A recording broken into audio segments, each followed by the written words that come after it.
மாறன் வீரா சீரியல்ல இப்போ ஒரு அருமையான அட்டகாசமான எபிசோட் வந்திருக்குன்னே சொல்லலாம். மிஸ் பண்ணாம ஃபுல் வீடியோவும் கேளுங்க. வீசேன் சுத்தமா போ மாட்டேங்குது. பார்க்கலாம் லைக் பண்ணிட்டு பார்த்தீங்கன்னா, கொஞ்சம் பேச வந்து முட்டிட்டா இருக்கும். நம்ம மாறன் மாட்டுக்கு வந்து யோசிச்சிட்டே இருக்காங்க. என்னது கண்மணி அண்ணிய மாட்டுக்கு வந்து எல்லாரும் வந்து வீட்ட விட்டு தொரத்திட்டாங்களே! இப்படி அவங்க மனச வந்து கஷ்டப்படுத்துற மாரி நடந்துருச்சே! இத்தன நாளா வந்து இந்த உண்மையெல்லாம் நமக்கு முன்னாடியே தெரிஞ்சிருந்தோம். நம்ம வந்து அமைதியா இருக்கோம்னா, இதுக்கு பின்னாடி இருக்கிற நியாயம் ராகவனோட வாழ்க்கை. அது மட்டும் இல்லாம, அவங்க தரப்பு நியாயங்கிறது அவங்க அண்ணன் மேல ரொம்பவே அன்பு, பாசம் வச்சிருந்தாங்க. அத யாருமே வந்து புரிஞ்சுக்காம விட்டுட்டாங்களேங்கிற மாரி தான் யோசிச்சுட்டு இருக்காங்க. கண்மணி முத்துலட்சுமி வீட்டுக்கு போறாங்க. அவங்க கிட்ட வந்து போய் பேசுவோம். தான் தரப்பு நியாயத்த சொன்னா அம்மா புரிஞ்சுப்பாங்க. ஆனா இவ்வளோ சீக்கிரம் இந்த வீட்ட விட்டு போவேன்னு எதிரே பார்க்கல அப்படின்னு திங்க் பண்ணிக்கிட்டே அந்த குடும்பத்த பழிவாங்குவேங்கிற மாரி தான் யோசிச்சுட்டு கண்மணி போறாங்க. நம்ம வீரா வந்து முத்துலட்சுமிக்கு கால் பண்ணுறாங்க. சொல்லு வீரா, அங்கே இருக்கிறவங்களாம் நல்லா இருக்காங்களா? ஆமா, உன்கிட்ட பல நாளா, பல மாசமா ஏகப்பட்ட உண்மையெல்லாம் மறைச்சிட்டேன். மன்னிச்சிருமா. என்ன உண்மைடி மறைச்ச? உன் வாழ்க்கை சம்மந்தப்பட்டதா? இல்லை கண்மணியை பற்றி. கண்மணி இந்த வீட்டுக்கு வாழலாம் வரலம்மா. அவ குடும்பத்தை வந்து பழி வாங்கணும் தான் வந்தா. என்ன சொல்கிற? அதை தடுக்கணும் தான் நான் இங்கே வந்தேன். அப்போனா உனக்கும் மாப்பிள்ளைக்கும் அதெல்லாம் எந்த பிரச்சனையும் இல்லைம்மா. அதுக்கப்புறம் மாறன நான் லவ் பண்ண ஆரம்பிச்சிட்டேன். அதெல்லாம் விடுமா. உன் வாழ்க்கை நல்லா இருக்குல்ல? நல்லா இருக்கு. இப்போ கண்மணி அங்கே தாம்மா வரா. அவளுக்கு புத்திமதி ஏதாவது சொல்லுமா. எனக்கு என்ன சொல்கிறதுன்னு தெரில. இப்போ ஏண்டி இந்த விஷயத்த வந்து சொல்கிற அப்படின்னு முத்துலட்சுமி கேட்டோன்னே வீரா வந்து பேசுகிறாங்க.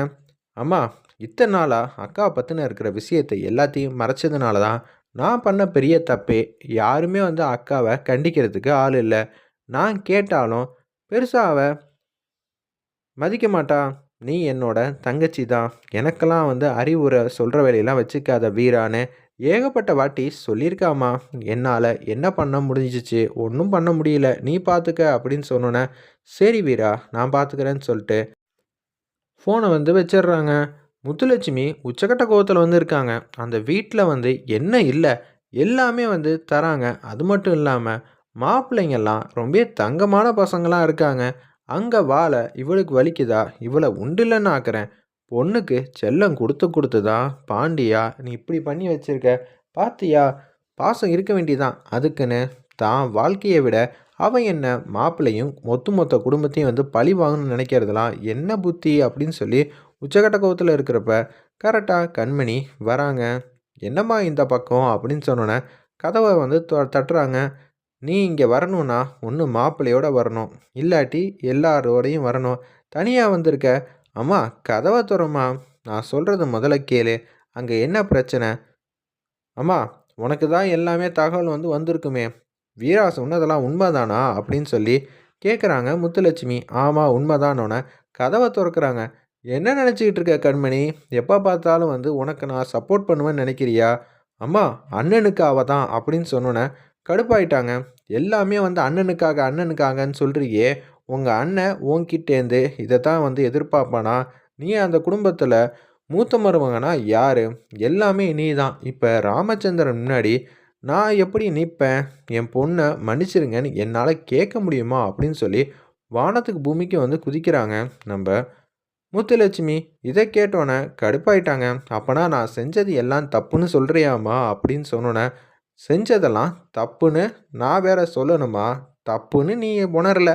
நீ என்ன பொண்ணு நீ அப்படின்னு சொல்லி கேட்கும்போது, அம்மா, நான் செஞ்சதுக்கு பின்னாடி அண்ணங்கிற அன்பு பாசம் எங்களை எல்லாரையும் தூக்கி வளர்த்தது எனக்கு ரொம்பவே வந்து கஷ்டமே இல்லாமல் பார்த்துக்கிட்டாங்க. அப்படிப்பட்ட அண்ணனுக்கு நாங்கள் எல்லாரும் சேர்ந்து நல்லபடியாக வந்து கல்யாணம் பண்ணி வைக்கணும்னு ஆசைப்பட்டோம். அவர் லவ் பண்ண பொண்ணை.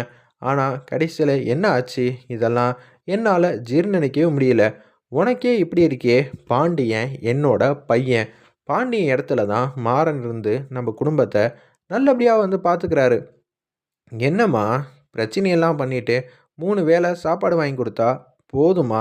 இது மட்டும் பத்தாதுமா? அண்ணன் பார்த்துக்கிட்டே இருக்கும். நான் வந்து அண்ணன் இடத்துல இருந்து எல்லாத்தையும் வந்து நான் பார்த்துக்கிறேன். ஆனால் இந்த விஷயத்த அப்படியெல்லாம் வந்து லேசு போகலெல்லாம் வந்து விடவே மாட்டேன்னு கண்மணி சொல்கிறாங்க. இதை கேட்டோன்னே, சத்தியமா நீ எல்லாம் திருந்த மாட்டல்ல. உனக்கு எதுவாக இருந்தாலும் இனிமேட்டு அந்த வீடு மட்டும்தான். இங்கே வராத.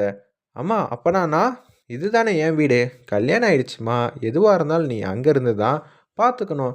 நானும் இப்ப உன்ன வீட்ல வந்து விட்டேன்னு வச்சுக்கயேன், அதுக்கப்புறம் கஷ்டமாயிடும். அதுக்கப்புறம் என்ன பிரச்சனை பண்ணாலும் அம்மா பின்னாடி இருந்து பார்த்துப்பான்னு உனக்கும் தோணும். நீ கையில விழுவியோ, கால்ல விழுவியோ அது உன்னோட திறமை. திருப்பி அந்த வீட்டுக்கு போற வழிய பாரு. அவ்வளதான் என்னால உனக்கு அறிவுரை சொல்ல முடியும். நான் சொன்னா மட்டும் என்ன கேட்கவா போற? அப்படின்னு சொன்னோனே, வீரா கிட்ட கேட்குறாங்க நம்ம மாறன். என்ன ஆச்சு? ஏதாச்சுங்கிற மாரி. அண்ணி வந்து எங்க போயிருக்காங்க? அப்படின்னு சொன்னோனே, அண்ணி எங்க போயிருப்பா? வீட்டுக்கு தான் போயிருப்பா என்னோட அக்கா. ஆனா என்ன, அம்மா வந்து வீட்ல வந்து சேர்த்துக்கல. என்னது? முத்துலட்சுமி அத்தை வீட்ல சேர்த்துக்கலையா? அப்பனா அண்ணியோட நெலைமை தெரியல. எல்லாருக்கும் தெரிஞ்சா தானே கண்மணியோட ஆட்டமும் கொஞ்சமாவது கம்மியாகும். யாருக்கும் தெரியக்கூடாது தெரியக்கூடாதுன்னு நெனச்சு நான் தப்பு கணக்கு போட்டதெல்லாம் போதும். அதான் எல்லாத்தையும் வந்து அம்மாகிட்ட சொல்லிட்டேன். என்ன வீரா நெனச்சிட்டு இருக்க? இன்னைக்கு நைட்டு அண்ணி அப்படி எங்க தான் இருப்பாங்க? யாருக்கும் அக்கறையே இல்லையா? அப்படின்னு சொல்லி கன்னா பின்னான்னு சத்தம் போட்டு கண்மணிய பார்க்கலான்னு சொல்லிட்டு போறாங்க நம்ம மாறன் அந்த இடத்துல.